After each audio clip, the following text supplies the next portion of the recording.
আসসালামু আলাইকুম, কেমন আছেন সবাই? আজকে সাব ইন্সপেক্টর পরীক্ষার কম্পিউটার বিষয়ে কী ধরনের প্রশ্ন আসে এই বিষয় নিয়ে কথা বলবো। আপনারা জানেন সাব ইন্সপেক্টরকে বলা হয় পুলিশের মেরুদণ্ড, আর সাব ইন্সপেক্টরের মেরুদণ্ড হচ্ছে কম্পিউটার। কেউ যদি কম্পিউটার না জানে তাহলে সাব ইন্সপেক্টর চাকরিটা তার জন্য অনেক বেশি কষ্টসাধ্য এবং দূরও হয়ে যায়। সেজন্য আপনি শুধুমাত্র পরীক্ষার জন্যই না, আপনার পরবর্তী জীবনে চাকরির ক্ষেত্রে আপনার সিডি, জিডি, মামলার প্রতিটা নোট, প্রতিটা ক্ষেত্রেই আপনার আসামি ফরওয়ার্ডিং সব কিছুই কম্পিউটার বেসড। সুতরাং কম্পিউটার ছাড়া আপনার এই চাকরি করা অনেক বেশি দূর হয়ে যাবে। এই জন্য কম্পিউটার জানতে হবে। সাব ইন্সপেক্টর পরীক্ষায় কম্পিউটার কিছু বেসিক বিষয় আছে, সেগুলো হচ্ছে প্রথমে হচ্ছে আপনার এমসিকিউ আসে, 5টা এমসিকিউ আসে। এই 5টা এমসিকিউ কোশ্চেন টাইপ হচ্ছে, মনে করেন আপনার একেবারে বেসিক বিষয়, যেমন হচ্ছে কম্পিউটারের শর্টকাট কী, যে আপনার সামনে কম্পিউটার কিবোর্ডের শর্টকাট কীগুলো জানতে হবে আপনাকে। কন্ট্রোল জেড মানে কি আপনারা জানেন, আন্ডু। কন্ট্রোল এক্স মানে কাট, সি মানে কপি, ভি মানে পেস্ট, বি মানে বোল্ড, এন মানে হচ্ছে এন দিয়ে একটা আছে, কমান্ড আছে। তারপর কন্ট্রোল এ মানে হচ্ছে সিলেক্ট অল, এস মানে সেভ, ডি মানে ফন্ট, এক্স তারপর হচ্ছে আই মানে ইটালিক অক্ষর, ইউ মানে আন্ডারলাইন। এই যে ফান্ডামেন্টাল বিষয়গুলো, এগুলো জানতে হবে। এগুলো জানলে মোটামুটি এই 5টা যে এমসিকিউ আছে এগুলো আপনি পারবেন। পাশাপাশি এই যে উপরে যেগুলো আছে ফাংশনাল কি, ফাংশনালগুলো কীগুলোর কাজ কী, এগুলো জানবেন। জানলে আপনি মোটামুটি 5টা যে এমসিকিউ আছে এর ভিতরে দেখা যায় 1টা 2টা এই বিষয় আসে। তারপর হচ্ছে কম্পিউটারের ইনপুট ডিভাইস কি, আউটপুট ডিভাইস কি, কম্পিউটারের হার্ডওয়্যার সফটওয়্যার, এই বেসিক বিষয়গুলো থেকে মোটামুটি এমসিকিউ আসে।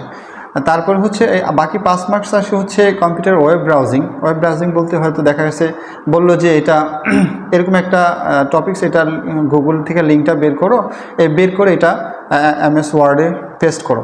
মনে করে বললো যে আপনার পুলিশ হেডকোয়ার্টারের যে অফিসিয়াল ওয়েবসাইটটা, এই ওয়েবসাইটের ইউআরএল লিঙ্কটা বের করে এখানে পেস্ট করো। সো আপনি আসলে মূলত কম্পিউটারের যে ওয়েব ব্রাউজিংটা জানেন কি না, আপনি কোনো কিছু গুগল থেকে বের করতে পারেন কি না, এটা এই প্রশ্নের মূল উদ্দেশ্য। যদি আপনি কম্পিউটার খুঁটিনাটি কোনোদিন চালিয়ে থাকেন বা ইয়ার জন্য, এটা অবশ্যই পারবেন। পরবর্তী যে বিষয় আসে সেটা হচ্ছে কম্পিউটারের টাইপিংয়ের ক্ষেত্রে অনেকেই অবরোধে টাইপিং করে, অনেকে বিজয়ীতে টাইপিং করে। সুতরাং যারা 40তম সাব ইন্সপেক্টর পরীক্ষায় আমি যেটা শুনেছি সেটা হচ্ছে অনেক কম্পিউটারে অবরোধ ছিল না, সেজন্য যারা বিজয় পারে না তাদের জন্য কিন্তু তারা কিন্তু ফেল করেছেন। সুতরাং আপনারা অবশ্যই সবাই বিজয় টাইপ করার চেষ্টা করেন। আবার অনেকগুলোতে অবরোধ ছিল, এখন আপনি তো জানেন না কোনটাতে অবরোধ থাকবে না। সুতরাং আপনি অবশ্যই বিজয় টাইপটা শিখে নেবেন, শিখে নিলে আপনি পরীক্ষায় ভালো করবেন। এমএস ওয়ার্ডের বিষয়গুলো হচ্ছে একটা প্যাসেজ থাকবে, একটা বাংলা 5-7 লাইনের লেখা থাকবে। এই লেখা থেকে আপনি ওইটা দেখে লিখবেন, লিখে ওইখানে আপনার সর্বপ্রথম আপনি যেটা করবেন সেটা হচ্ছে একটা ফোল্ডার ওপেন করবেন। ফোল্ডারে আপনার অ্যাডমিট কার্ডের যে নাম্বার আছে সেই নাম্বারটা দিয়ে আপনি ফোল্ডার ওপেন করবেন। ওপেন করার পর 4টা ফাইল ওপেন করবেন। এর ভিতরে MS Word Bangla, MS Word English, তারপর হচ্ছে এমএস পাওয়ার পয়েন্ট, তারপর হচ্ছে এমএস এক্সেল। এই 4টা ফাইলের ভিতরে আলাদা আলাদাভাবে কাজ করতে বলবে, আপনি আলাদা আলাদা কাজ করবেন। বাংলা টাইপিংয়ের ক্ষেত্রে আপনার দেখা যাচ্ছে যুক্ত অক্ষর থাকতে পারে, টেবিল থাকতে পারে, এগুলো আপনি জানেন কিনা, এগুলো একটা 5-7 লাইনের গল্প বা প্যাসেজ থাকতে পারে, ওইটা আপনি লিখবেন। ইংরেজির ক্ষেত্রেও সেম 5-7 লাইনের একটা প্যাসেজ থাকবে, ওই প্যাসেজ থেকে আপনি দেখে লিখবেন। আপনি মূলত লিখতে পারেন কি না এবং আপনার হাতের টাইপ স্পিড কি এটা দেখবে। তারপর হচ্ছে এমএস এক্সেলের ক্ষেত্রে আপনার যোগ বিয়োগ ভাগ করুন যে এক্সেলে করা হয় সেটা পারেন কিনা সেটা দেখবে।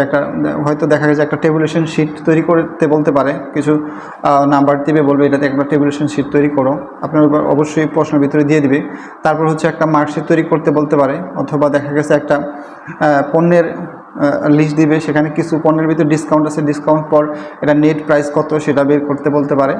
সুতরাং এগুলো আপনারা ইউটিউব থেকে শিখে নেবেন, শিখে নিলে কিন্তু আপনি এই পরীক্ষায় ভালো করতে পারবেন।